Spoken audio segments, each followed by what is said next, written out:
From the mid 70s all the way until 2011, Mazda had a small pickup truck here in the United States. The first pickup truck here was actually powered by a rotary engine. They didn't sell well. And shortly after, the B Series came in collaboration with Ford. We've seen them as Ford Couriers. We've seen the Mazda trucks also as the Ranger. But in 2011, it all came crashing down. Ford sold off their shares of Mazda. Mazda had to reinvent themselves, but Mazda's still making pickup trucks for other market. You have the BT50 co-developed with Isuzu, and you can find these beautiful trucks in Thailand, Australia with turbocharged diesel powertrains. Why can't Mazda bring it over here? Well, the chicken tax, number one. It would cost them 25% import tax to import a truck into the United States. And if you want to learn more about the chicken tax, watch my video about the coolest trucks that we don't get here in the United States. And it's largely because of the chicken tax. So the BT50 sidelined largely due to its diesel powertrains and more importantly, the chicken tax. How can they team up with their new partner, Toyota, who has ownership or small ownership in Mazda? Today, I'm going to break it down how and why this can happen. And with such a product from Toyota and Mazda, they can absolutely smash the Ford Maverick and the Hyundai Santa Cruz. And before we jump into it, if you would love to see Mazda re-enter the pickup truck market with Toyota, smash the heck out of that like button. And let's get into why I think this truck would be amazing for our market and how it could work. So there's a lot of articles swirling out there on the internet, about at least 4 in the past week, talking about how Mazda can bring their pickup truck, the B Series, back to America and how the market is more than ripe for it, especially right now with the high demand of the Ford Maverick, the surging sales. We'll talk about sales of the Maverick and the Santa Cruz from Hyundai, and how there is just a lot of untapped potential there from a new competitor from Toyota and Mazda. There's been a ton of swirling rumors ever since September of 2022, so this is about a year ago at this point, because the Toyota Stout nameplate was registered and trademarked again in Argentina. This predated the Hilux. It also predated the Tundra and Tacoma in the United States. Would be a great nostalgic name for a small pickup truck to enter into the global market. Now, when we go over to the Toyota Argentina page, just about every single model that I'm aware of, from this little Etios sedan, which is essentially a Yaris, to the Corolla, it looks like every single vehicle from their Fortuner models to the Land Cruiser models, they're all imported from Japan. Does that mean that this vehicle would be imported from North America or Japan? I don't see this vehicle actually being produced in Japan at all. So why would Argentina, who only imports vehicles from my observation from Japan, be trademarking the Stout? Well, they could import it actually from North America, even if they only import things from Japan the way it looks. But let's head on over to Mazda Toyota manufacturing in Alabama. They keep growing in production, but they're nowhere near the production of the max capacity of this plant. They can build 300,000 vehicles at this plant, 150,000 for Mazda and the other half for Toyota. So they build the Corolla Cross there, they build the CX-50 there. Mazda's end of the manufacturing plant on the CX-50, they're pacing maybe 45,000 units this year, so they're at roughly 1/3 of their capacity on their half of the plant.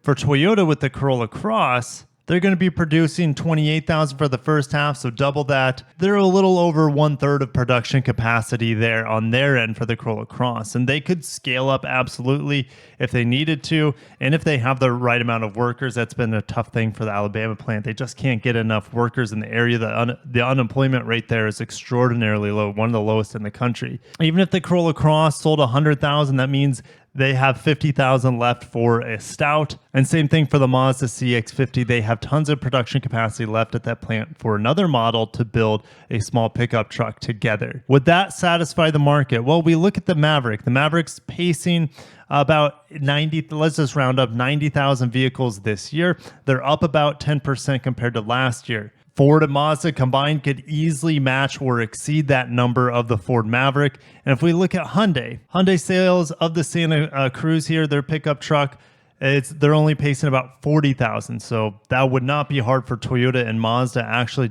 collectively to outsell the Santa Cruz and Maverick combined out of that plant in Alabama. And remember, it has to be built in North America in order to avoid the chicken tax. And there's no other plant from Toyota or Mazda here in North America that I'm aware of that would have the production capacity to allow for another vehicle to be built. So what kind of powertrains are we talking about? Well, we have to look at Ford and Hyundai, what they're offering. And I think between Mazda and Toyota, they could absolutely hit it out of the park on all fronts with their combined technologies here and mop the floor essentially. And I'll give you another solid reason why these powertrains make the most sense for this pickup truck from Toyota and Mazda. The CX-50 currently uses these two powertrains, the 2.5 liter naturally aspirated as well as a 2.5 liter turbo. Now, Mazda is 100% going to be using Toyota hybrid technology for their upcoming CX-50 hybrid built in that plant in Alabama. And the 2-liter hybrid that we see in the Corolla Cross, that is a smaller segment vehicle than the CX-50. It would be a little under power. I mean,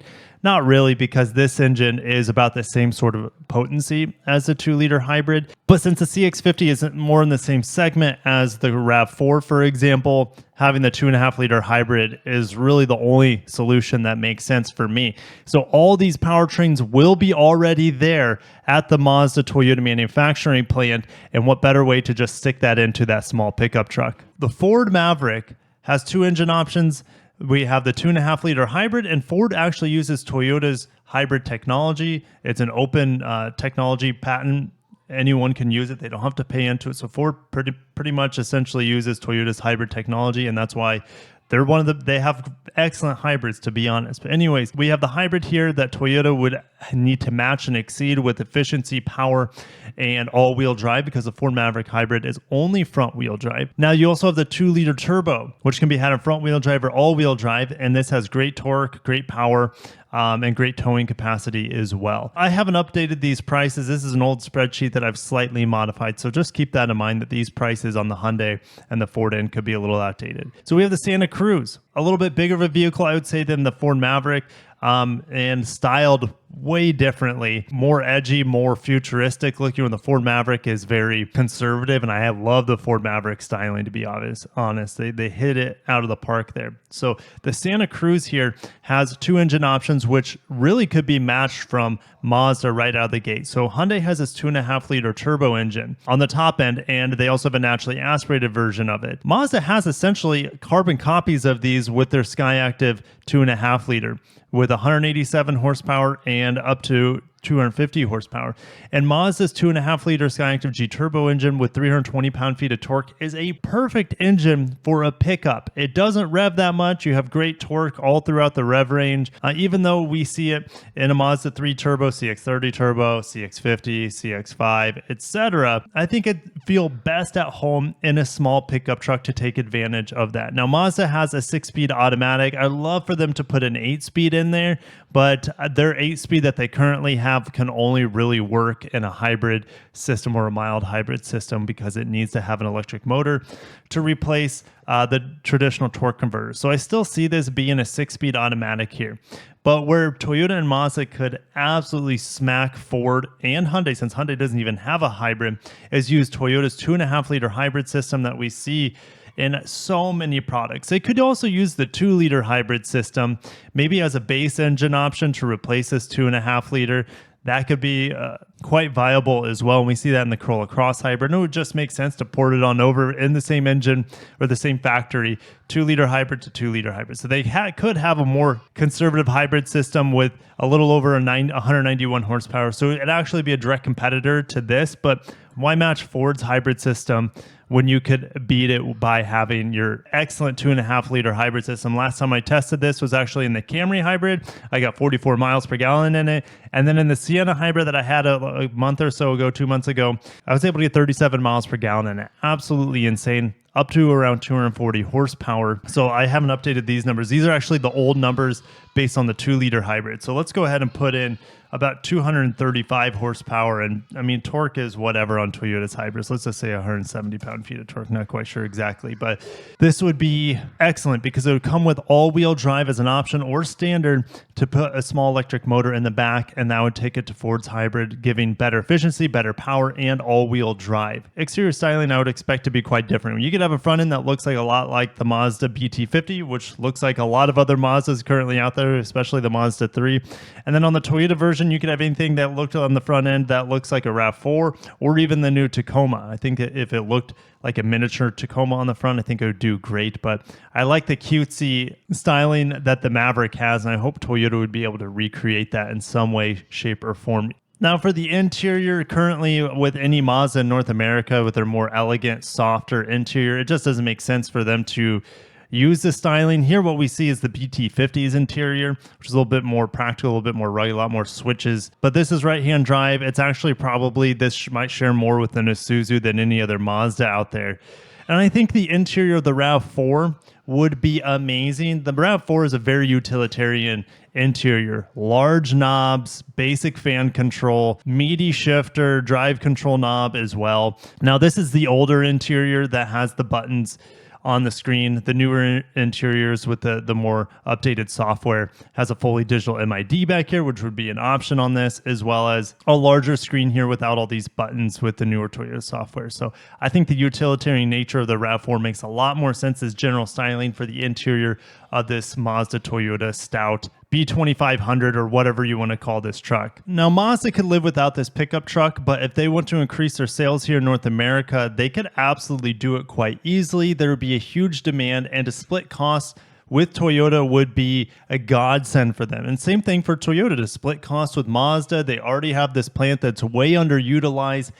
Build a small pickup truck there. The demand for these small pickup trucks from Toyota and Hyundai is through the roof. Between Mazda and Toyota, they have the capability to outdo Ford and Hyundai in this segment. They've done it before. Toyota right now is absolutely crushing everyone with the Tacoma in the midsize pickup truck market. So they should carve out their fair share in this small pickup truck market. Around $25,000 to $30,000 would be the average price. Let me know down below what you would like to see in a Mazda Toyota pickup truck. Which powertrain would you be most interested in?